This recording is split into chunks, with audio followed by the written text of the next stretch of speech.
এখানে দেখো ঠাকুরমা গরম লুচি এবং আলু তরকারি তৈরি করে রেখেছিল। Hello students, welcome to our channel শিক্ষার একাডেমি।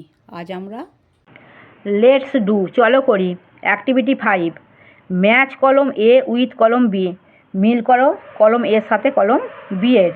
দেখো বাঁদিকে কতগুলো ওয়ার্ড দিয়ে দিয়েছে আর কতগুলো সেন্টেন্স দিয়ে দিয়েছে ডান দিকে। তাহলে এর সঙ্গে বি এর মিল করতে হবে।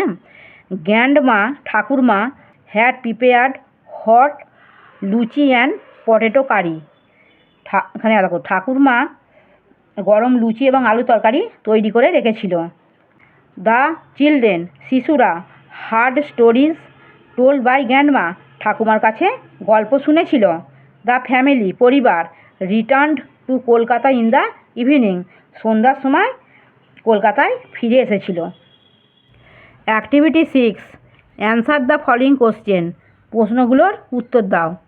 What did the children do after having breakfast. সকালের জলখাবারের পর বাচ্চারা কী করেছিল? চিলড্রেন দেখো অ্যান্সার দেখো, children played in the courtyard after having breakfast. সকালে জলখাবারের পর শিশুরা উঠোনে খেলছিল। What did Gogol have for lunch. Gogol দুপুরে খাবারে কী খেয়েছিল? তাহলে অ্যান্সার দেখো, Gogol had a special Bengali meals for lunch. Gogol দুপুরের খাবারের জন্য একটি বিশেষ বাঙালি খাবার খেয়েছিল। How did the children enjoy the evening. সন্ধ্যাবেলা শিশুরা কীভাবে উপভোগ করতো? দেখো answer, in the evening children sat round grandma and heard story.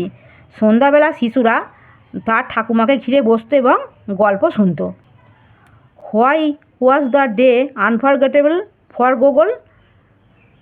অ্যান্সারটা দেখো, the day was unforgettable for Gogol.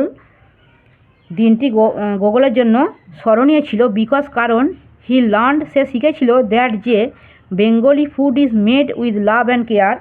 Bangla খাবার ভালোবাসা এবং যত্ন সহকারে তৈরি করা হয়। Which made it taste even better, যা এটির স্বাদ আরও বাড়িয়ে তোলে। আমার পড়ানো যদি তোমাদের ভালো লেগে থাকে তাহলে এই ভিডিওটি লাইক করবে, বন্ধুদের মধ্যে শেয়ার করবে এবং আমার চ্যানেলটিকে সাবস্ক্রাইব করে বেল আইকনটি অন করে দেবে।